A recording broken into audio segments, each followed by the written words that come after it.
साथियों, जीवन से अधिकतम लाभ पाने के लिए विचारों को अपने ढंग से ढालें, क्योंकि यह एक बहुत बड़ी कला है। आज हम इसी विषय पर आपके साथ वार्ता करेंगे।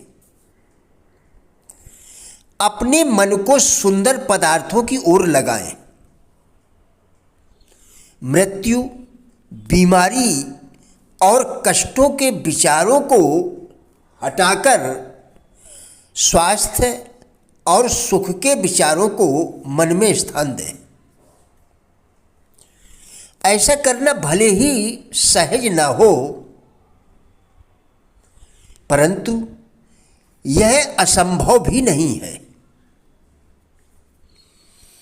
हमें अपने विचारों को उपरोक्त कार्यों के लिए यथा योग्य ढंग से ढालना होगा। विचारों को अपने ढंग से ढालना जो हमारे जीवन के लिए लाभदायक हो, यह एक बहुत बड़ी कला है। यदि आप सुख शांति नष्ट करने वाली भावनाओं को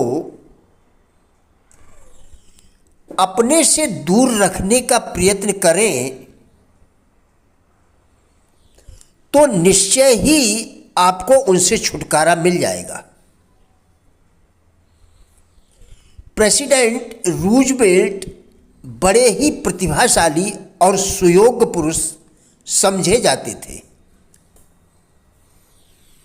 उनके अंदर संसार पर प्रभाव डालने की अद्भुत क्षमता थी।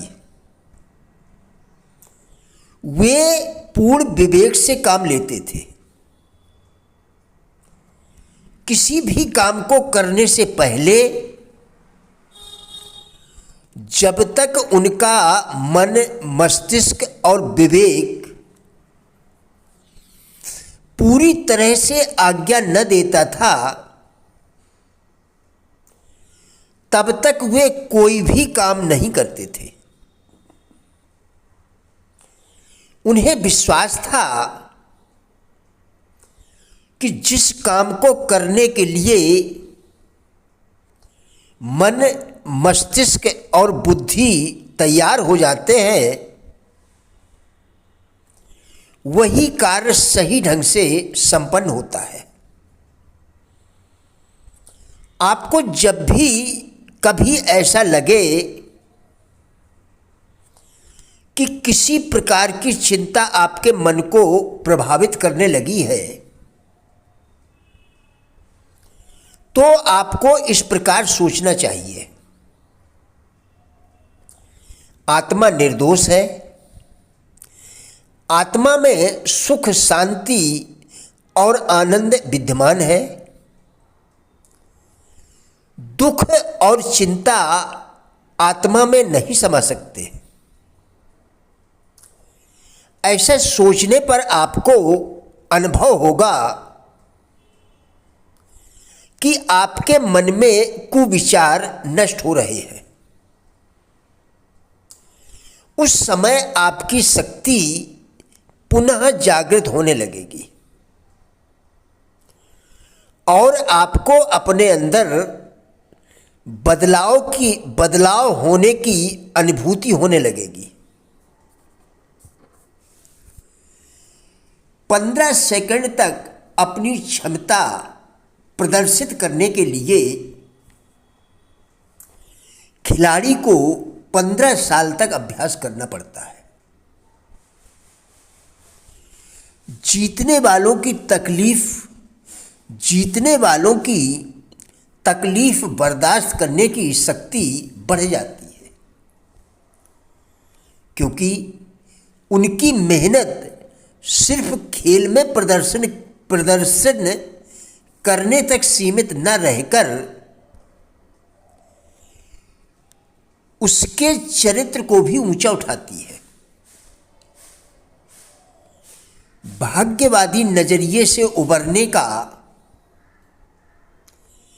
केवल एक ही रास्ता है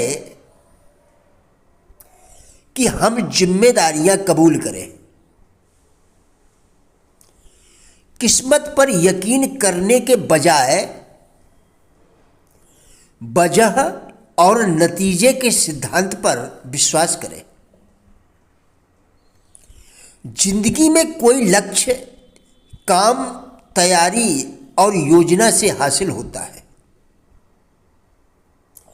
दो सबसे अधिक महत्वपूर्ण आंतरिक प्रेरणाएं हैं। नंबर 1 मान्यता और नंबर 2 जिम्मेदारी। मान्यता पाने का मतलब है लोग हमारी प्रशंसा करें, मान सम्मान दें और हमसे जुड़ाव महसूस करें। जिम्मेदारी से आदमी में जुड़ाव और स्वामित्व की भावना जन्म लेती है। जिम्मेदारी का अभाव आदमी के उत्साह को घटाता है। अनुशासन का मतलब है दृढ़ता। यह एक दिशा है। इसका मतलब है समस्या पैदा होने से पहले ही उसकी वजह को मिटा देना। अनुशासन का मतलब है ऊर्जा को बड़ी उपलब्धियां हासिल करने की दिशा में प्रवाहित और व्यवस्थित करना।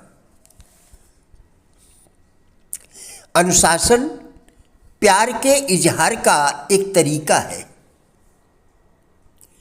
कई बार हमको भलाई करने के लिए भी सख्ती करनी पड़ती है। आज़ादी मनचाही चीज का भरपूर आनंद उठाने में नहीं, बल्कि मन के बस में रखने से मिलती है। एपिटेट्स हमारा जीवन एक गूंज की तरह है। हमें वही वापस मिलता है जो हम देते हैं। जब आप दूसरों के लिए अच्छे बन जाते हैं तो खुद के लिए और भी बेहतर बन जाते हैं। हमारे विचार हों, काम हों या व्यवहार हों, आज नहीं तो कल वे उसी रूप में वापस लौटते हैं। जो मन में आए वही बोलने से आदमी को बाद में वह सुनना पड़ता है जो उसे पसंद नहीं होता। व्यवहार में चतुर बने। हम अपने शब्दों का चुनाव समझदारी और होशियारी से करें। शब्दों से हमारा नजरिया झलकता है। शब्द हमारी भावनाओं को चोट पहुंचा सकते हैं और हमारे रिश्तों को भी तोड़ सकते हैं। व्यवहार कुशलता के बिना प्रतिभा हमेशा काम नहीं आ सकती। सोच के बोले, ना कि बोल के सोचे। समझदारी और बेवकूफ़ी में यही फर्क है। प्रिय साथियों, राजेंद्र बल्हाटिया यूट्यूब चैनल के सभी वीडियोस एक अच्छी जिंदगी जीने के लिए अत्यंत ही उपयोगी है। हमारा विश्वास है कि इस चैनल के सभी वीडियोस आपको जरूर अच्छे लगेंगे।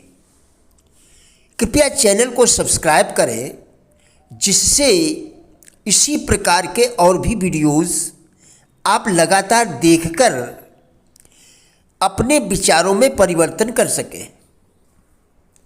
वीडियोस को लाइक एवं शेयर करके कृपया हमारे फेसबुक पेज गुड लाइफ को भी फॉलो करें, जिसका लिंक वीडियो के डिस्क्रिप्शन में दिया गया है। कृपया हमारा भी उत्साह बढ़ाएं। धन्यवाद।